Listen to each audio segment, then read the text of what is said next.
আহমেদাবাদের দুর্ঘটনার কথা আমরা সবাই জানি, বিমান দুর্ঘটনা। সেখানে কত মানুষ প্রাণ হারিয়েছে, কেউ জানতেই পারেনি, কেউ বুঝতেই পারেনি যে তাদের আর ফিরে আসা হবে না।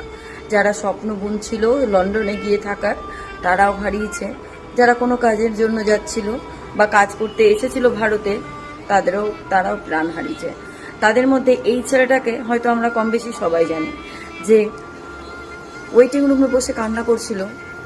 কোথাও থেকে তার খবর আসুক তার প্রেমিকার যে সে বেঁচে আছে। সে হয়তো প্লেনে ওঠেনি বা কিছু।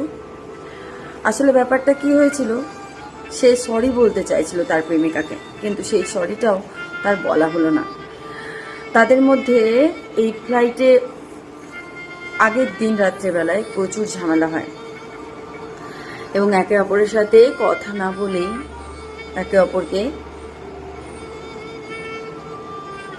ডিসকানেক্ট করে দেয় ফোনে, এবং তারপরে আর কেউ কাউকে পাত্তা দেয়নি। মেয়েটা রাগ করে লন্ডনে চলে যাচ্ছিল। সেই মুহূর্তে ছেলেটা নিজের কাজে ব্যস্ত হয়ে যায়। ও ভাবতেই পারেনি যে সত্যি করে এতটা দূরত্ব হয়ে যাবে, সত্য করেই তার গার্লফ্রেন্ডকে সে আর কখনোই ফিরে পাবে না। সে ভেবেছিল আরও আগের মতন যেরকম ঝামেলা হয় আর সব ঠিক হয়ে যায়, এবারও সব ঠিক হয়ে যাবে। কিন্তু এবার আর সেই চান্সটা সে পেল না।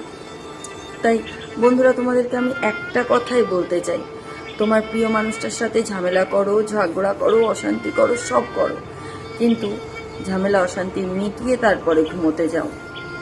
রাত্রেবেলা ঘুমোতে যাওয়ার আগে সব কিছু শর্ট আউট করে তারপরে ঘুমোতে যাও। এমন কোনো ঝামেলা নেই যার কোনো সমাধান নেই, এমন কোনো সমস্যা নেই যার কোনো সমাধান নেই। কোনো সমস্যাকে আঁকড়ে ধরে রেখে দিও না, সমস্যাগুলোকে সম্পর্ক থেকে দূরে সরাও। আজকে যদি এই ভাইটি সেদিন সরি বলে দিত, তাহলে হয়তো তার গার্লফ্রেন্ড লন্ডনে যাওয়ার জন্য প্লেনে উঠতো না। তবে অবশ্যই ভবিতব্য, আর কখন কার জীবন শেষ হবে আমরা কেউ জানি না। তাই জীবনটা থাকতে সরি বলে নাও, পাশে থাকো, ভালো থেকো।